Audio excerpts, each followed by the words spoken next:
Hello friends, welcome back to our channel. तो finally बुलावा आ गया है माता रानी का और हम निकल पड़े वैष्णो देवी के दर्शन के लिए। इस समय सुबह के लगभग 4:30 बज रहे हैं और हम बोर्ड करेंगे वंदे भारत ट्रेन। कैब हमारी आ गई सामने, हम बस अपने साथियों का इंतज़ार कर रहे हैं। हमारे साथ चलेंगे निहार भाई, शिव भाई, टोनी भाई और एक भाई हमारे नोएडा से ज्वाइन करेंगे। हम स्टार्ट कर रहे हैं इस समय गुड़गांव से और हम जा रहे हैं Ajmeri Gate Delhi railway station और वहाँ से हमारी वंदे भारत की ट्रेन है कटरा के लिए। तो वहीं से हम बोर्ड करेंगे वंदे भारत ट्रेन और आपको दिखाते हैं आगे का सफ़र।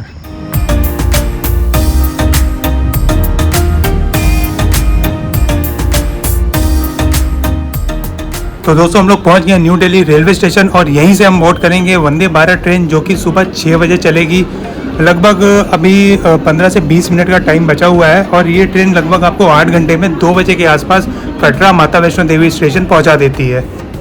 माता वैष्णो देवी की ट्रिप आप बाई एयर और बाई रोड से भी प्लान कर सकते हैं और अगर आप दिल्ली से ट्रैवल कर रहे हैं तो मैं रेकमेंड करूंगा कि आप बाई ट्रेन से ही ट्रैवल करें, क्योंकि डायरेक्ट दिल्ली से कटरा तक के लिए काफ़ी सारी ट्रेन के ऑप्शंस आपको ईजिली मिल जाएंगे।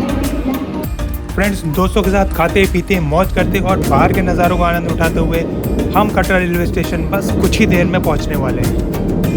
तो फ्रेंड्स, फाइनली हम पहुंच गए हैं माता वैष्णो देवी रेलवे स्टेशन और यहीं से हमारी भक्ति की यात्रा की शुरुआत होगी।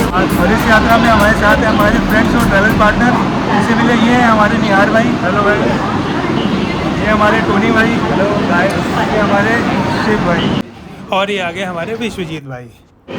तो चलिए दोस्तों, इस भक्ति की यात्रा को स्टार्ट करते हैं और आपको इस यात्रा से जुड़े सभी important updates, important information share करेंगे। जैसे कि भवन जाने के लिए आप नया रास्ता लें या पुराना वाला, यात्रा पर्ची और RFID टैग आप कहां से प्राप्त कर सकते हैं, और वीडियो के एंड में बताएंगे कि इस ट्रिप को प्लान करने में टोटल कितना बजट आपको लेके चलना चाहिए। तो चलिए वीडियो को स्टार्ट करते हैं। और दोस्तों, रेलवे स्टेशन से जैसे ही आप बाहर निकलेंगे तो आपको कुछ इस तरीके का खूबसूरत नज़ारा देखने को मिलेगा। कटरा मेन मार्केट की बात करें तो वो यहाँ से बस 15 से 20 मिनट की दूरी पर है और यहाँ पे आपको easily auto rickshaw, cab, taxi आराम से मिल जाएंगे। तो दोस्तों, अब हम लोग निकल रहे हैं अपने होटल की तरफ जो कि यहाँ से मात्र 10 मिनट की दूरी पर लोकेटेड है। शाम को हम लोग शायद कटरा मार्केट भी जाएं और क्योंकि कल चढ़ाई करने का प्लान है तो मोस्टली आज हम लोग बस एरिया को एक्सप्लोर करने का प्लान कर रहे हैं।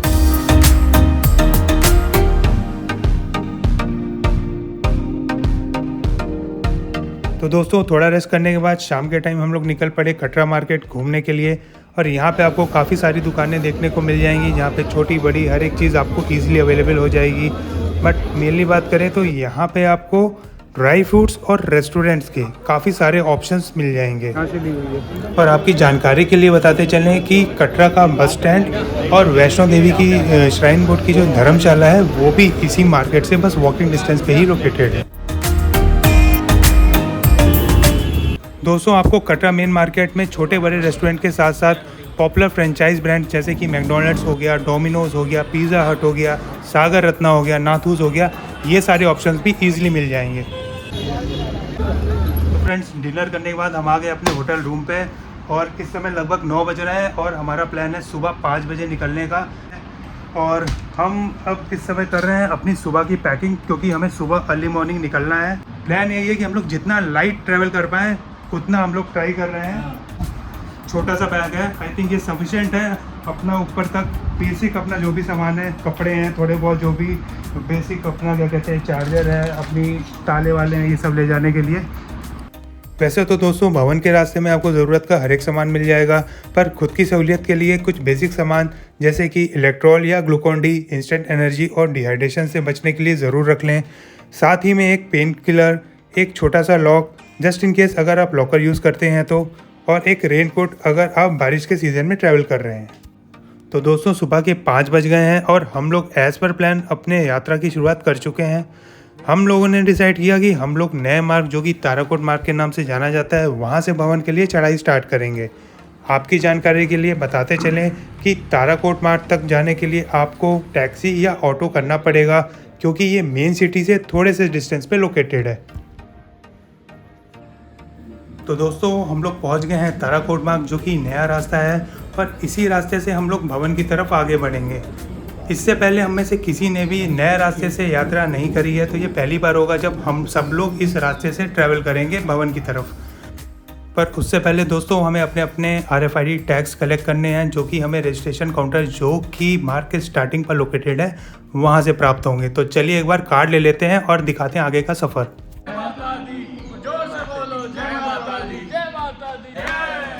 दोस्तों आप लोग सोच रहे होंगे कि RFID टैग क्यों और कहाँ से लें, तो आपकी जानकारी के लिए बताता चलूँ कि 5 साल की एज के ऊपर के जितने भी लोग हैं उन्हें यात्रा स्टार्ट करने से पहले अपने अपने RFID टैग यात्रा रजिस्ट्रेशन काउंटर से लेना मैंडेटरी है।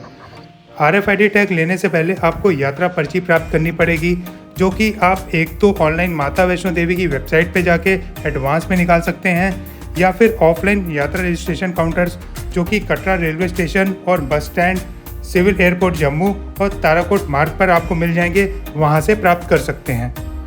दोस्तों एक बात और आपको बताता चलूँ कि RFID टैग की वैलिडिटी बस 1 दिन की होती है, तो आप भवन की यात्रा उसी के अकॉर्डिंग प्लीज़ प्लान करिएगा और इसको आप प्लीज़ संभाल के रखिएगा, क्योंकि अगर वापसी के दौरान अगर आपने इसको डिपॉजिट नहीं किया या फिर ये आपसे खो गया तो आपको फ़ाइन देना पड़ सकता है।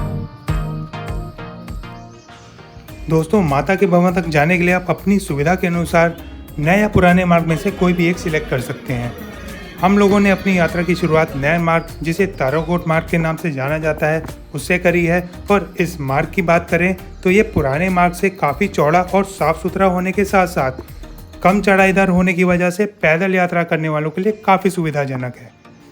साथ ही में पूरा रास्ता कवर्ड भी है और आपको पूरे रास्ते व्यू भी काफ़ी बेहतरीन मिलता है। बस यहाँ पे आपको खच्चर, पिट्ठू और पालकी की सुविधा नहीं मिलती। बहुत ही बढ़िया।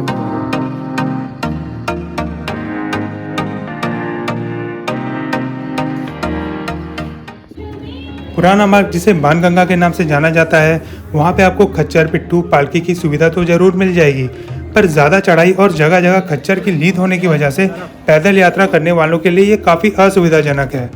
और ये मैं आपको अपने पर्सनल एक्सपीरियंस से बता रहा हूँ, क्योंकि मैं पुराने मार्ग से भी यात्रा कर चुका हूँ, जो कि कहने को तो 12-14 किलोमीटर का है, पर नया मार्ग जो कि 17 किलोमीटर होने के बाद भी पैदल यात्रियों के लिए सबसे बेस्ट ऑप्शन है मेरे अनुसार। और साथ ही में ताराकोट मार्ग पर आपको रास्ते में CCD, मैकडॉनल्ड्स, बीकानेर वाला के साथ साथ फ्री में लंगर और पीने के पानी का भी बंदोबस्त मिल जाएगा।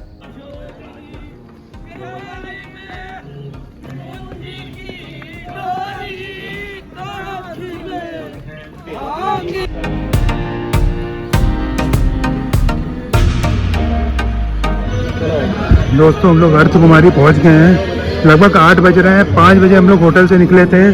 5:30 के आसपास हम लोग ने पर्ची कटाई थी और इस समय लगभग 8 बज रहे हैं। नए रास्ते से हम लोग लगभग अगर बोले तो 2.5 घंटे में हम लोग अर्धकुमारी पहुँच गए हैं। दोस्तों अर्धकुमारी पे नया और पुराना रास्ता दोनों ही मिल जाते हैं और यहाँ से भी 2 रास्ते भवन की तरफ जाते हैं। एक तो सामने जो आपको दिखाई पड़ रहा है हिमकोटी मार्ग, जो कि अगेन साफ़ सुथरा और यहाँ पे भी आपको खच्चर नहीं दिखाई पड़ेंगे, और दूसरा चरण पादुका मार्ग, जिसे बाणगंगा के नाम से भी बोलते हैं, जिसके बारे में हमने आपको ऑलरेडी बता रखा है।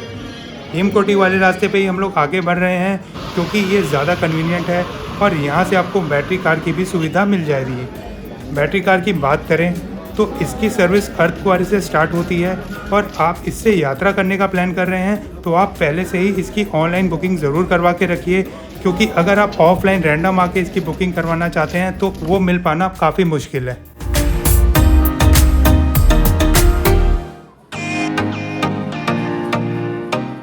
आप ऑनलाइन हेलीकॉप्टर की बुकिंग करवा कर भी माता के भवन तक जा सकते हैं।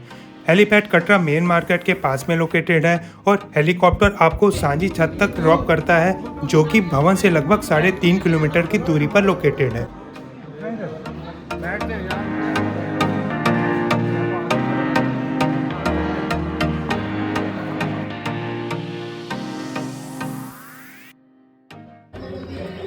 तो दोस्तों फाइनली हम पहुंच गए हैं माता के भवन के पास, और जैसे कि आप देख सकते हैं कि भवन से थोड़ा पहले ही आपको रास्ते में लॉकर्स की सुविधा मिलना स्टार्ट हो जाती है।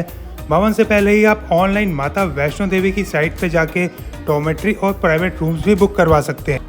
डॉर्मेट्री आपको 150 रुपये पर बेड, और वैष्णवी और गौरी भवन में 1000 रुपये पर डे के हिसाब से आप प्राइवेट रूम ऑनलाइन बुक करवा सकते हैं। अगर आप ऊपर भवन के पास रुकने का प्लान कर रहे हैं तो ये ध्यान में रखिएगा कि आपको लगभग 60 दिन पहले से ही रूम की ऑनलाइन बुकिंग करवानी पड़ेगी, वरना भवन जाके रूम्स का मिल पाना काफ़ी मुश्किल है। तो दोस्तों हम लोग पहुंच गए हैं माता के भवन, और दर्शन से पहले हम लोग एक बार नहाएंगे धोएंगे, क्योंकि नीचे से ऊपर आते आते काफ़ी थकान और पसीना हो चुका है। और उसके बाद माता को चढ़ाने के लिए प्रसाद लेंगे, और क्योंकि फ़ोन्स, बैग्स और कोई भी इलेक्ट्रॉनिक आइटम्स और गैजेट ले जाना अंदर अलाउड नहीं है भवन में, तो जो लास्ट में लॉकर रूम है वहाँ पे हम लोग अपने अपने बैग्स और मोबाइल फ़ोन्स को डिपॉजिट करेंगे दर्शन से पहले। तो चलिए चलते हैं।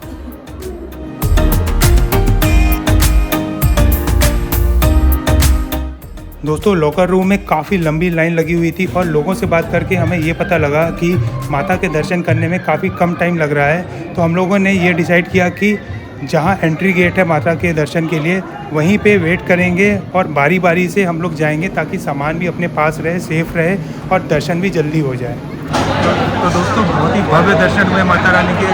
भीड़ बहुत ज़्यादा नहीं थी, 15-20 मिनट लाइन में लगे और नंबर आ गया हमारा। अच्छे से आराम से दर्शन हुआ।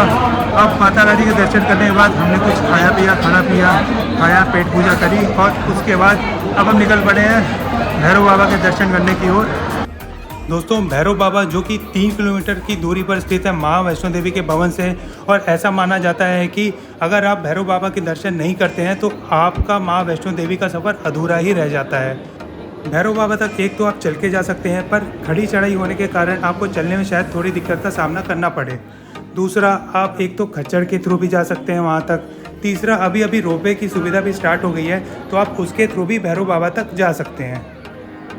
दोस्तों रोपवे की सुविधा आपको माँ वैष्णो देवी के भवन से मिल जाएगी, पर आपको लाइन में लग के ही टिकट लेना पड़ेगा, और लाइन काफ़ी ज़्यादा लंबी रहती है। आप देख सकते हैं कितनी लंबी लाइन है रोपवे के लिए, क्योंकि अभी सिर्फ ऑफलाइन ही टिकट्स अवेलेबल हैं रोपवे के, और ऑनलाइन बुकिंग अभी अवेलेबल नहीं है रोपवे के लिए। पर एक बात ज़रूर आपको बोलूँगा कि अगर आप रोपवे से भैरव बाबा तक जाते हैं तो आप मिनटों में भैरव बाबा तक पहुँच जाएंगे। काफ़ी टफ चढ़ाई है, टफ तो देखिए दोनों है। अगर आप चढ़ाई करके आ रहे हैं नॉर्मल रास्ते से, या अगर आप सीढ़ियाँ ले रहे हैं, क्योंकि भवन तक की थकान इतनी ज़्यादा हो जाती है कि भैरव बाबा की चढ़ाई लगभग 2 किलोमीटर की है, बट काफ़ी ज़्यादा एग्जॉस्टिंग और काफ़ी ज़्यादा थका देने वाली है। सीढ़ी से ऊपर चढ़ते हुए एक बात का ख़ास तौर पर ध्यान रखें कि भाई इधर बंदर बहुत ज़्यादा है, और अगर आपके हाथ में इन्होंने प्रसाद का थैला देख लिया तो भाई ये 2 मिनट में छीन लेते हैं और सारा प्रसाद लेके भाग जाते हैं, नीचे गिरा देते हैं। तो ट्राई करिएगा कि अपने बैग में प्रसाद को लेके जाएं, या उसको कवर करके जाएं, ताकि ये शरारती बंदर उसको देख ना पाए। चलिए तो दोस्तों ये देखिए सामने है आपके बाबा भैरव का मंदिर। अंदर फ़ोटो खींचना अलाउड नहीं है, फ़ोन ले जाने से फ़ोटो खींचना अलाउड नहीं है, तो कैमरा बंद रखेंगे, नहीं तो आपको बाबा भैरव के दर्शन करा रहे हो। ऐसा लग रहा है कि आप बादलों से घिरे हुए हैं, बादल आपके आसपास पूरी तरफ मतलब बादल ही बादल दिखाई दे रहे हैं।